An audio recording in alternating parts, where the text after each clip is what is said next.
This is still Prime Morning, and it's time for Good Living segments. This is the segment that we talk everything health.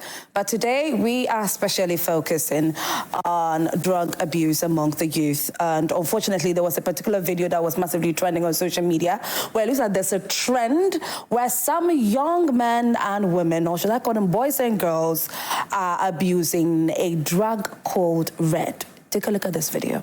We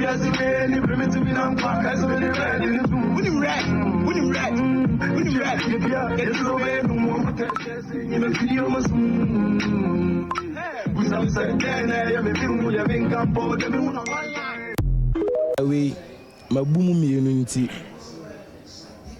Oh yeah, they are say 250 no match run was 250 milligram. We a two more obeko off. And what fun is saying? What the diner? So we know opine say say send now I say drink no ebi wo drink ni bi ni what I say for two now I dey won say na motor bebre me dey there e shem ko what I say ba bebre super for wait my dey matter friend say send na motor free toffee.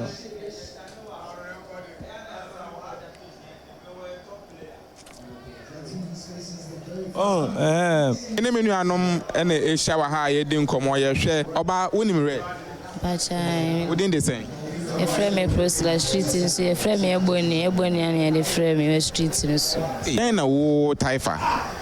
Oh, maybe there may be any GH any red, no.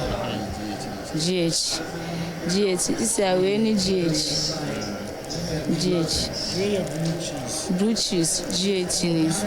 We are shish 125. We see a red. Putin, if any Putin. Putin Russia because we know speed of my speed, you know. Papa no shit. Oh. And they would me fabulous. Oh, me my fabulous 3. Me okay. 3 Dako. A day. So far no pay we are in the man access. What the whole day in 3 me okay. Na masa akọ one side na ma shishi ni be go so na akọ level. Oh. It's a day near my best saying now. Me kapa na me kita ndi na me fa ne de. Me fa puti. Me sanso pai STC. Oh. Da chi le se me nya GH bin twanto so. Oh, na me shishi ne emma me view na me fa ye more things. Because they were streeting so that chi bia so you planning for ska. So that chi bia was streeting so the boys and girls say na skentan when you obi a person kon wa ha. Na ye me yes abla boy anka ye boy. But na bibi so nti na ma bibi we nyina de aba. We mabumu. All right, so there you have it. This is just a few of the lots that you might have chanced on social media, you might have heard. But during my researching, I did chance on something, and I'm excited that we have some persons or personnel from the Narcotics Control Board who are going to get into this conversation with us. So what I chanced on the internet during my research was that they revealed, I'm talking about the Narcotics Control Board, that in Ghana, about 50,000 Ghanaians abuse drugs, where we have 35,000 of them being from junior high school, senior high school, and the tertiary institutions. And it's very alarming. It's very heartbreaking to find these numbers out. But the 15,000 is from, adulthood. So 9,000 being male and 6,000 being female. But like I said, I'm happy that we've got some personnel from the Narcotics Control Board to get into that conversation and really how the numbers, is it declining, is it increasing, what really can be done about this dire matter. And so seated with me this morning, I always try to be biased when it comes to gender. So let me introduce my female guest to you viewers first. She's in the person of Clara Boche. She is a Senior Narcotics Control Officer, and she's from the Education and Preventions Department. Good morning, Clara. You look good. How are you? I'm doing well. I know. Watching a video like this is quite heartbreaking, but it can't be compared to your everyday, encounters, like cases that you have. Sure. Yeah. Like you said, we are from the Education and Prevention Department, And so we get to talk to the young ones a lot. Okay. Hold on. Let me introduce our gentlemen who have sandwiched you this morning. And so to my immediate left is Patrick Ejapong. He's a narcotics control officer. Good morning, Patrick. Good morning. He was trying to fight me off air, but we'll talk about that a little later. If I may correct, our name is Narcotics Control Commission. Commission. Yes, Okay, commission. Thank you for that correction. How are you, Patrick? I'm doing well. How are you too? I'm doing very, very well. Although I'm pretty sad about this. Yeah, it's But, a sad situation. Yes, it's a sad situation. And every Ghanaian must be concerned. That's true. Yeah. Every Ghanaian. That's true. To my extreme left, I have seated with me Nicholas Tukun. He is an assistant and narcotic control officer. Good morning, Nicholas. Good morning. Yeah, you good? I'm doing good, madam. And what about you? I'm doing very, very well. Thank God. Thank God. Yeah, Clara, you were on with something. Yes, so for our department, we go out to sensitize the general public. So we go to schools, communities, we visit the faith-based institutions and workplaces. So virtually we get to interact with the young ones. And it's very saddening. Basic school, tertiary, senior high, vocational, all levels of education. We visit and then we interact with these young ones. We let them know what these drug abuse is all about. Substances that are out there that young ones are being introduced to daily, that is very destructive to their health and to their personal ambitions as well. So we do talk to them, and it's very sad. You come across very young, very young children. What's the youngest age you've encountered? We've had 12, 13, within 12, 13 years. 12, 13 years. Yes, and they're already exposed, yes. Some of them, because of their communities, where they are coming from, they're already exposed. Some have various reasons for which they use these drugs. So it's very disheartening to see young ones who have very bright future. Yes. And because of some of the use of these drugs, it's becoming a worrying trend for them. So yes, it could be that because of these risk factors out there, the numbers could be going up. But then we're also doing our very best to yes, exactly. Just let them do, because most of them is the myth out there that all these drugs help them to learn. There are so many reasons for which they do. And now my concern and my question then would be, how is it that people make up these myths or stories or problem solving related to these drugs that makes the youth decide to take it? Patrick, I want you to address that. Yes, thank you. It's a kind of a way of marketing their products. So they will tell some of the youth that when you use it, you can perform in bed. Some too, you can do manual work. Oh my goodness. Some too for the euphoria. And like my sister mentioned, to the student, they will say you can study and all that. So it's a mixture. It stimulates the brain in such a way that you can retain. It gives you energy that you're able to stay overnight, read, and all that. But the truth of the matter is that all these are not true. At the end of the day, it has a very dire consequence on those who are. How is it that drugs like this gets into the system or gets into the country? How? Yes, so in every society we have bad people who want to make money out of people. So they find all other means than the regular ways that they are supposed to bring in products. So we have our regular ports and then the borders that we are supposed to pass through for checks. But they devise other means to bring in these items.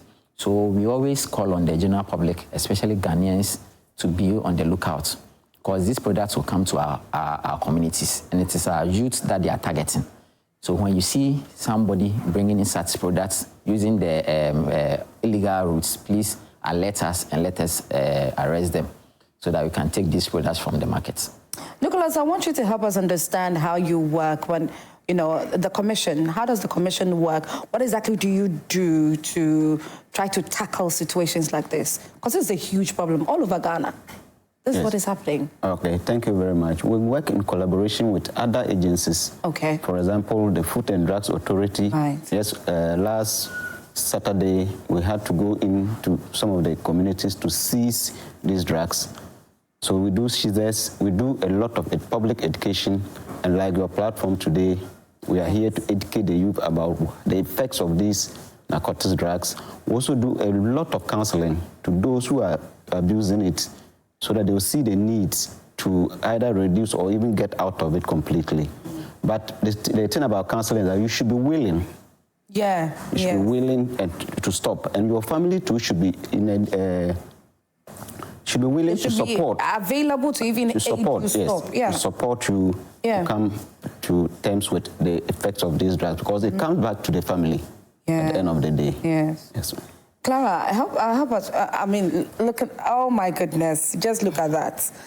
Just look at that. So for somebody like me, who may not easily identify that this drug is this, and this is the harm it could cause, how can I tell that this drug is not good or it will be terrible for my health?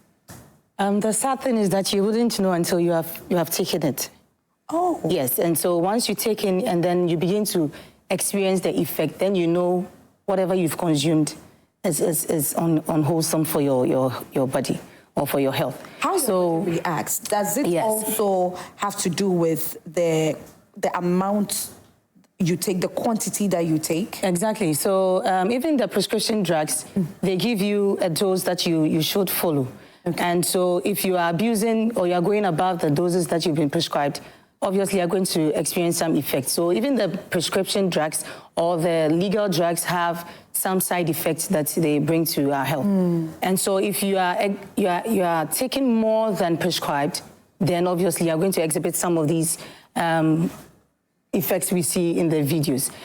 So when you're talking about, let's say red or tramadol. So red is tramadol in high doses. So the approved dose is between 50 to 100 milligrams. That's what FDA has approved. And so even with that, it has its side effects that it comes with. And so that is why it's a prescription drug, and you need to be monitored on the doses that you are taking. So once... So this is something that I was quite confused about at some point, because then we have prescription drugs that are now being abused and are being taken illegally and is causing harm. So then what exactly can you do? Because you can't also say that you're going to stop these drugs from being used the right way. You understand? Yeah. So what alternative are you using? So we advise that if you are sick or you are going through any form of pain, you should go to the hospital. Okay. Because these drugs are used to manage pain. Right. And so it could be that you went to the hospital, you've been given, and then you liked the kind of effect it gave you. So but we are all different. And so you may take this drug and you may feel some form of euphoria, which is a normal side of the effect of the drug. But then this time around, you are taking it in high doses, and so you're going to experience some effect. Yeah. So we advise that once you are not feeling well, go to the hospital, let them examine you. Some people take it, and then once they get the reaction, they go back, they report back, and then it's changed. So you go to the hospital, and then you'll be prescribed the right medication for you. But if you want to listen to your friends who want to recommend all sort of things to you, you may end up having some of these effects, which is not good for your health. Because most of the time, they do not know. Before we get to the effects, Patrick, early on, Clara mentioned risk factors. Yeah. Can you take us through that? Okay, so risk factors, some of them include peer pressure among your friends, your mates, your colleagues. They are doing certain things and you want to get with them or move along with them. So they'll tell you, for you to join us, you have to take this. They will initiate you into it. Just so you can feel part of the family. Of the group. Then also we have the environments in which you are. Okay. If it's a drug-prone area, it's a risk factor. If your parents are using drugs, and usually it starts with the legal ones like alcohol, cigarettes, they'll send you to go and buy. Go and buy cigarettes. Parents can send a child to go and buy cigarettes and comes and light it for me. Already you are teaching the child how to, and it's a risk factor. Okay. Some too will send them to go and buy alcohol, or even in the house, they'll not send them, but they have alcohol stuck in the fridge. Once the child sees you taking it, you are the role model in the house. Sees you taking it, they'll think it's also right for them to take. Yeah. So in your absence, they can even drink whilst you are not there. Then also the availability of the drugs.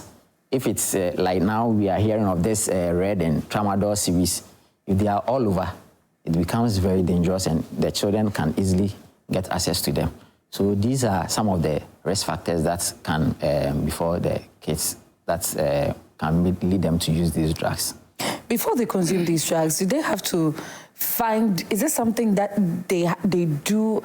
I really want to understand and try to put myself in their situations, really, because having to take the drugs just because maybe you want to do well in class, so you want to stay up, you don't want to sleep. Yeah. But look at the video that is on our screens right now. Wada. That's the sad part. Wada. Yeah. So when it happens to you that way, you don't know that that's what's happening to your body. Nicholas, if you can help me understand that. When you, with the videos that we are seeing on our screen right now, Yes, please. when it's happening to them, they are unaware of themselves. Yes, you are completely off, as you can see them. Extreme dizziness, sleeping, slow heart, they are completely... Slow heart? Yes, slow heartbeat. It's very slow. Because it's a depressant drug. Everything about the system is slowed down. Just to add to that, the tramadol red is a combination of all sorts of tramadols. So you have the tramadol in there, you have caffeine in there, you have tapentadol in there, you have carisoprodol, what they call volume, what they use to catch animals, wild animals. That is they have that in there. In the combination. So as it goes in the stimulant, depressant, hallucinogen drugs all mixed together. So on a regular, we have this red on the market. So what is it supposed to do? So we are saying that it is tramadol. And tramadol is to manage pain. Okay. Yes. And so when you are sick and you go to the hospital, it's prescribed to you between 50 to 100 milligrams. Okay. But this time around, this is excess. The red is above 100. So we have them. So they are manufactured outside, yeah. So it's being made out of pharmaceutical companies. Yes. I think a chance on BBC investigations where, you know, a pharmaceutical company in India was exposed. Yes. So they make them outside the country. All these drugs that you mentioned, Nicholas, are combined in there, and that is what they produce, the red. Yes, so it's in excess doses of 200, 225, 250, and just taking one tablet can put you in that state. Because you have gone above the threshold. You have to take up to 100, and you are taking 200, 250. So once you take it, so if you listen to the video, the guy said if you take just one of this 250, it's going to blow you out. So he breaks it so that he can manage the effects or whatever that's associated. Even if you break it, yes, it's still... Are you still supposed to take it? No, you are not. In fact, the Act for the Ghana Health, the Public Health Act 2012 says that if you are using any product that is not registered with FDA, and these ones are not registered with FDA, whether you are holding it, selling it, promoting it, you can be arrested. Yes, it's illegal. And you can be arrested. Okay. So they doing that is an illegal activity that they are doing. Ladies and gentlemen, you see, we want you to join this conversation, okay? So our Facebook page, Joy Prime TV, get into the comment section. Do you have a family member, or a relative, a loved one who is currently facing such issues, who is a chronic drug abuser? Or you can, in fact, you know what? We are being highly nice today. So we are opening the phone lines this morning. The number we put on your screen pretty shortly. Pick it up, call in, and let us know. Maybe you have an experience you would love to share with us, or some of the concerns that you have about illicit drugs right here in Ghana. What you also feel can be done about, because we can't leave it for just them to do. Maybe one or the other, something that you could contribute could go a long way to help. So please call in and let us know. Patrick is here, Clara is here, Nicholas is here. Whatever questions, they will answer it all for you. Okay, so now they get access to these drugs, and then this is what some of them, they are working with it, they are keeping it, they are doing whatever with it and all of that. So how... I remember early on, Nicholas, you mentioned seizures. Yes. You go around and then you seize some of... So then how do you get the information that in this community or over here, this is what is happening over here, so you can go here, you can go there? Okay, as I said, we collaborate with a lot of institutions, sister security agencies, and they public themselves. People, volunteers, just come with the information and say, this drug is destroying my family. And this is where they are doing it. Can you come in and help? Or somebody will just whisper into another person's ears that, For example, we went to a church, and after church, a young man walked to me and told me that he has a son who is using, and specifically mentioned where it was being sold. So through the general public, phone-ins, the peers, we get to know. And as we said, when we go to the schools, after talking to the kids, some of them come up and tell us that, well, no. The senior high schools. I did a senior high school tour last year in February, and my heart broke in so many ways because, you know, they felt they could come to me because of how I made them feel comfortable. Yes. And some of the stories that they were telling me about themselves, what is going on in the schools. Yes. In the schools, especially the ones that is day school and boarding at the same time. So the day ones, when they go out, they have access to all these things. Yeah. So it's very easy for them to bring them into the school, and then they sell on campus. Yes. They sell it to their colleagues. Just to come in, we went to one school, and within the compound, these users will come there whilst classes is going on. Yes, whilst classes is going on. You don't say. Yeah. I'm telling you, they come in there. So we saw the situation and we had to report, and then our enforcement team had to take action. Yes, what they call common market, where they go to eat. You have them selling it right there. In Ghana. The effrontery. Yes, please. What makes them so... But what about the school authorities? The school that you mentioned, Clara, do you want to come in? Yes, so it's a very serious issue. Some of the schools, the heads will be like they've addressed the issue through the community heads. They've gone through the assemblies. There was one school that there was a spot, like a pub, on the premise of this. And so during break time, you can imagine they can easily, you know, access go the there. Exactly. So they've been trying to go through the assembly. You know, every community has bylaws which they use in operating, opening these pubs and some of these things. And the proximity in terms of the distance should be far from a certain distance, far from the schools. But you have some of these pubs situated right within the schools or close to the schools. It makes it very easy for the children to access. And so that is how come they are able to provide us some of these information. And so we are asking that it's a joint collaboration, it's a joint responsibility. Everybody is supposed to come on board, and so that we can all, you know, have that shared responsibility and then fight this. It's not just for one institution. No. Individuals have a role to play as a citizen. If you are within a community and something wrong is going on, we should speak up. When you see something, say something. Exactly. Clara, hold that thought for me. So Daniel from Ablekuma has called us this morning. Good morning, Daniel. Good morning. How are you? I'm fine, and you? We are doing awesomely well. What do you want to share with us? There was one day that I bought a toffee, this coconut toffee. I didn't know that it contains this red thing. So where did you buy it from? You want the hard one or you want the soft one? I said, oh, I just want the hard one. Can you please help us understand? Daniel, please hold on. Can you please help us understand? Where did you buy it from? Ablekuma. Oh, okay. Okay. So I didn't know that it contains. So I said, oh, I want the hard one. That means the hard one contains the red. So I took the thing and then just within 5 minutes, I was just going off. So I just have to close my shop, rush to home. I was so confused. So I just take a taxi to the hospital and then they give me a drip to flush my system. Oh my goodness. Immediately I got there, they told me, what should I do? I just took a toffee. And they said, it contains this kind of drug, so I have to be careful. So now it's all over. It's in cake. So they are making it soap, a lot of consumables. Yeah. And they are selling if you don't know, you just consume them. Oh. And all these drugs are being, controlled by this drug cartel, those who owns the pharmacy, the pharmaceutical industry.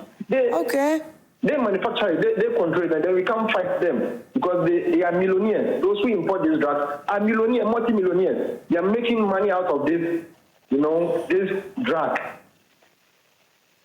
And it's something that I'm telling you, even the government cannot fight because these drug cartels are millionaires, multi-millionaires. They sponsor these politicians, and we can't fight them. I'm telling you honestly, we can't fight them. Nobody can fight these drug cartels. They are all over the world. My goodness. Daniel, thank you so much for your contribution this morning. Thank you for sharing your story with us. You can also join in by calling the number, dial the number on your screen right now. Call in, let us know your experience. Is there anything that you want to add on to the conversation? Like I said earlier, Patrick, Clara, and Nicholas are here to answer your questions for you. So if I may react to Daniel's... Please do, because I was going to ask you a question. We can fight it, and the fight is to educate ourselves. Ourselves? Yeah. Like we are doing now, we are educating the general public. Once you get to know about the effects of these drugs or how unlawful these drugs are, then you stay away from it. That is one way to use. If he thinks they are cartels that we can't fight, let's educate ourselves. Let's get to know the effects of these drugs, the harmful things that it can cause to us, and then do away with them. Once they bring it and we are not patronizing it, their business will collapse. Their business will go down. That's their true. business will collapse. But then, we have another caller. Please hold on. Hello. Hi, Maupamo. Yes. Good morning to you. How are you? Yes. Hello. Good morning. Hi. I can hear you. I can hear you.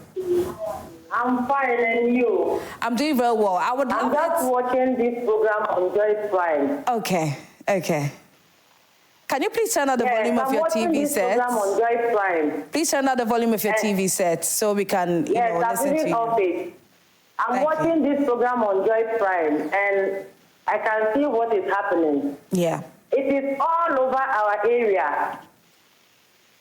Yes, there is a particular woman around here who sells it, and our children are destroying. So you are calling from Peki, right? It's getting out of hand. You are calling from Peki. When they arrest her today, tomorrow, they'll go and build her, and she will come back. We don't know what to do. Maupamo, you are calling from Peki, aren't you? Yes. Okay. So there's a particular woman who comes to sell it. Yes. Do you know her name in any way? Do you know what she's called? Yes. What is she called? Oh, please. If I can call off air and give you details, yes. We would love for you to keep that, okay, and call us off air. All right? Yes, so that people here from the Narcotics Commission will help with this issue, okay? So thank you so much for calling, Maupamo. Okay. All right. So as I was saying, apart from we educating ourselves, we need to be each other's keeper. Yes. When you see something going wrong, please notify us. We'll put our numbers on the on your platform so that they can take it and then call us. So that whenever something is going on in their community, be it abuse or trafficking, they should let us know so that we can take the necessary action. I love the fact that Patrick did mention that it's not like this matter cannot be fought. It can be fought, but it starts with you and I. Yeah. What can we do about this? When you see something, do not keep mute, or do not think that, oh, you are scared that somebody will come and do something to you. Nobody can do.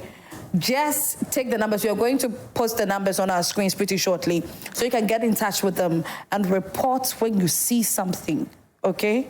We plead with you. We have quite a number of messages that are coming in. Nicholas, I'll come to you with a question, but then before that, let me read this message. Good morning, panel. Please, I am interested in this discussion. So I want to find out how an institution can register with you and who to contact for the registration to enable us do more public education speedy and faster. Thank you. I am Reverend Ameko. Thank you so much, Reverend. We'll do that. Hello, Essie Edouard. Please, this question is for the Narcotic Commission. How is the Commission regulating the distribution of these drugs on the market, pharmaceuticals, over-the-counter shops, etc.? Please, I'm coming from the northern region of Ghana, Saboba to be precise. In that area, young people even take super glue and other unimaginable substances. If you can help us by reaching to those villages, it would help everyone. We'll do just that for you. My goodness, we'll come to the super glue part, by the way. But we have another caller on. Mumuni. Hello? Yes, ma'am. Yes, ma'am. Good morning, Mumuni. Yes, I can hear you, Mumuni. Yes. I do know one more come. Baby, I be brave. Best, I'm the leaders. No, one. What I said. So I get when I give this next 3 years. No, one Siama, Ghana, the very any for a drone, the bad depots in there, also, if I know free. Takwa, aha. And so no deba depots in also about concerning a drawway in a kind of red, no. Because there are some certain bars, one said the other ban. I did sound over youth Nina, a muko. Obedient order. Oh. Just because I do a rare study. Tramon. Had a 2 months. Thank you so much. Thank you. I love one of the comments that read that, you know, in all these villages, very, very small communities and all of that. This one says, if you can help us by reaching to those villages, it would really help. And this person is sending a message from the northern region of Ghana, Saboba, to be precise. It looks like there are so many things that are going on.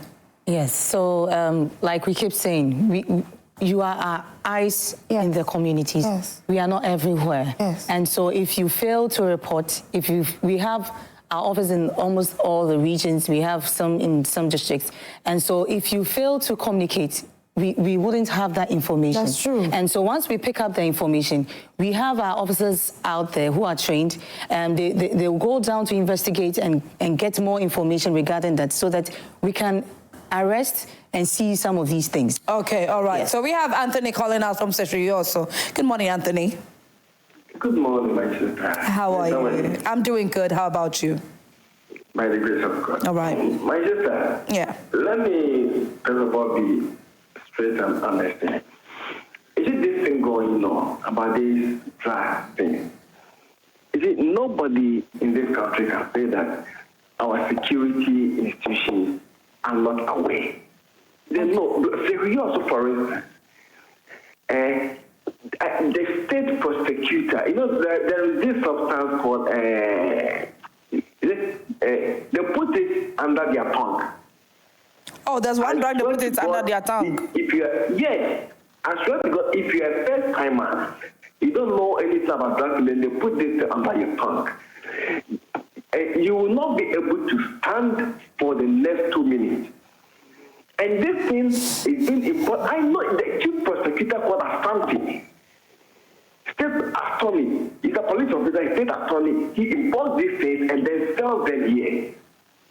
Everybody knows it. Why, Anthony? Have you tasted or tested any of these drugs before? Have you had a personal experience? No, I hate it. Even alcohol, I don't do alcohol. Okay. He brings this in. My uncles, I have uncles who are taking it. I have one uncle who is selling it. They all buy from this same attorney. This red thing, we know the people who import them. My problem is we always talk and talk and talk. But then the real action that needs to be done or taken, it will be there like, okay. And then before you realize, it just died off. And then we have our young ones spoiling up. Anthony, the narco people should beef up. I mean, they should beef up their game. Okay. They are here for you, okay? Thank you so much for your time this morning. You can also join in the conversation by sharing your experience, your thoughts, your opinions about the use of illicit drugs in our communities, especially among the youth. It's getting alarming, and it keeps on increasing day in, day out, which is very heartbreaking. And so we need to do something about this. Nicholas, so after they take these drugs, how long does it take to wear off? Yes, it depends on your body, depends on your body makeup. So somebody could take in maybe 2 hours, it will go wear off, others 3 hours, 4 hours, depend, because we are all different in our makeup, in our genetics. So it depends on your makeup. But we realize that when they take it, it usually ranges between 2 to 4 hours, it's gone off. Yes, please. And then what happens after? You have to go in for it. You have to go back and take. Oh, so that was what happened. So Yes. So after 2 to 4 hours of not what's a that when him down yes, you have to go back. Yes, please. You find yourself going back to take the pill again. Yes. Else you go through something we call withdrawal symptoms. Called what? Withdrawal symptom. Withdrawal symptom. Okay. Where you feel like vomiting, feverish, depending on the type of drug that you've taken. And it is also the quantity. The quantity and the potency of the drug also is a factor. So all these are factors that can make the drug stay within the body for a very long time or within a short time. Like and I'll just want to add on to this. Once you begin to take in these drugs, it goes into your mind, into the brain. And so once it goes to the brain, it goes to alter how the brain functions. And so with time, addiction sets in. And once addiction sets in, you lose control over yourself anymore. You know, you lose control over yourself. So you depend on the substance. On the substance, because once you start, there's what we call tolerance, it sets in. And so the first experience, the high or whatever feeling you got, you would want to take in the drug, you know, to achieve that same high. And whilst you're at it, you may be increasing the dose. And as you do that, addiction sets in, and then what we call dependency. So with time, you become dependent. And dependency, you end up being dependent on the substance. We have another caller on. Hi, good morning. Oh, pardon us. Please do well to call again and share your thoughts with us on this particular topic. I'm you know, my emotions are all over the place because of this. I thought that after taking it, within a few hours, you become okay, your body, your system goes back to normal. Yeah. And so barely would we find them walking or behaving normally. Yeah. Sure. You would barely find them in that state. Yes. When they get to the addiction stage, that's it. You barely find them walking normally or doing normal things. We have a caller from Kumasi. Hi, good morning. Good morning. How are you? Please, I'm doing good. How about you? Oh, I'm doing awesomely well. Talk to us. Nice. This drug issue that we are seeing right now in Ghana over here is very, you know, I must say Ghana is on a time bomb. Ooh. Yeah, because, you know, it has been happening for so many years, but due to the social media stuff, that's what we have been seeing for now. We have been doing for a long time. Yes. And my problem with it is, I don't know, there must be much education about it. Because, look, we have organs in our human system. We have kidneys, we have liver, and those kind of stuff, they are, you know, weakening it and destroying it. Yeah. So for some time, about 15 to 10 years in Ghana over here, there is no hope for the youth. There will be massively kidney issues, liver issues, mental problems due to this, you know, drugs. So the government should find a possible solution for it. Okay. I wonder, the drugs, they came through border before they reached the country. Put a drug body there. What are they doing about it?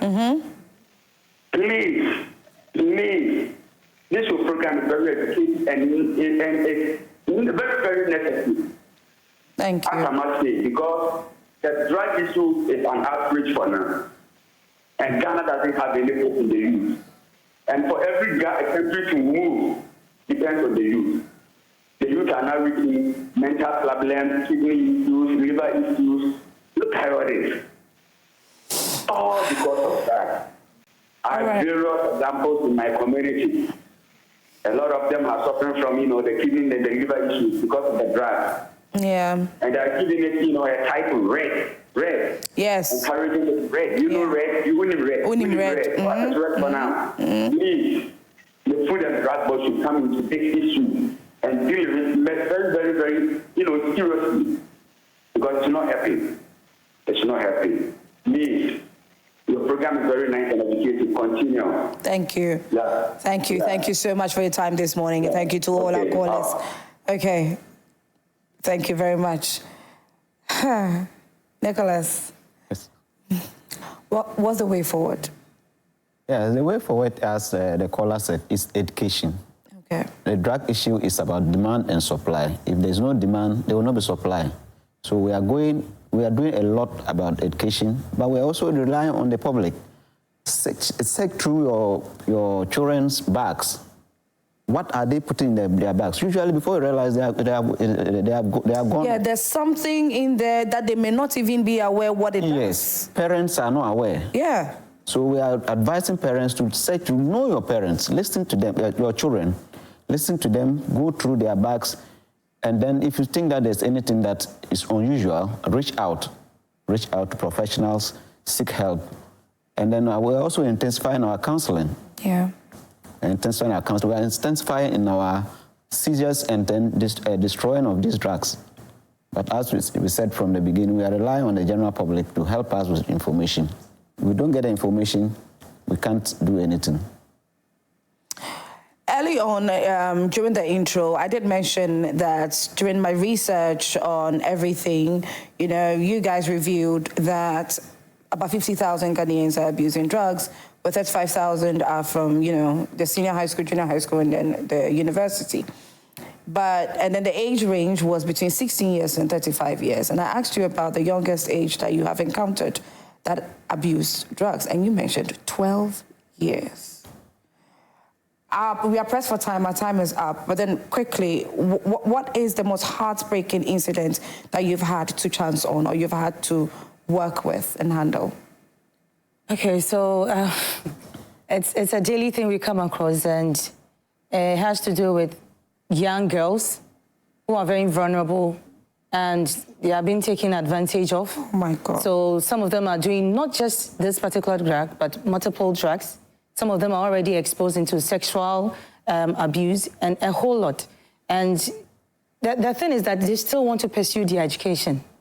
They have ambitions in life they want to pursue. Yeah. So it is heartbreaking as a parent to see them in that state. So we are doing everything possible to take them through counseling, like Nicola said. We have a counseling unit, helps them. We also work closely with some rehabilitation centers, the public and private as well, where we go out there to help with referrals. Those who need to check in, they can go and get some support. And we also want to appeal to the institutions, individuals, NGOs, who want to come on board. Our doors are open. We want to collaborate with everybody so that we can establish we can establish some drop-in centers within these communities. It's like a first point of call for these users within the community, because most of the rehabilitation centers are kind of expensive. So what do? We can't leave them. If we have these drop-in centers, it's a facility where you can walk in and then you can access brief intervention, assess you medically. If you don't need to go to a rehab, at the early stages, we can manage with counseling so that you can come out of it, go back to your normal life. If it has gone past that stage where you need some rehabilitation, we can support in the referrals and all that so that you can get some treatment and then you get your life back. And so we are appealing to all individuals, all and everybody. Yeah, everybody. Everybody should just join in this fight. It's not just one organization who should be... all hands on deck. Yes, all hands on deck. Yeah. Parents, we should be on the outlook. Charity begins at home. That's true. And so we should monitor and supervise our children, ensure that what are they up to? Who are their friends? Let them bring their friends home. If they stay out late, what are they up to? Most parents do not care anymore because it's all about work, work, work. You go out very early, you return home. That bond is not there anymore. So we should try to, establish that bond, communicate more with our children so that they don't communicate with their friends who give them bad advice. So I love that. We are appealing to all. Thank you very much. Before we close, I just want to put our... Yes, I was actually going to ask you that, yeah. And so you can reach us on 0800 307 307. It's a toll free. You can call us if you need help. You can call us. But then slowly. Okay, 0800 307 307. 0800 as in 0800. Yeah. Yes. 307 307. Great, super. And then there's another one. There's 0292 Okay. 605179. Okay. 0292 605179. You can call these numbers and then we'll assist you in any form. It's been a highly informative segment right here on Prime Morning where we've delved into the conversation on Unim Red. Very heartbreaking amongst the youth, and I wish we had enough time, some more time, so I could ask some more questions, because I've got so many questions that I would love to have asked our guests over here. But thank you to our callers who called in to, contribute to this matter. And yeah, we hope that time on, when you get the opportunity to report somebody, like the lady who called from Peki and somebody, I hope that the number you call back, please, we beg you. Okay, Maupamo, you called from Peki. Please call us back so we can have the information on that woman that is causing that havoc in Peki. Thank you to our guests. My guests were Patrick Ejapong, he's a narcotic control officer, Carla Boche, who is a senior narcotics officer, and then Nicholas Tukun. Nicholas Tuku is an assistant narcotic officer. Thank you so much for your time this morning. You've really educated us. Yes, thank you.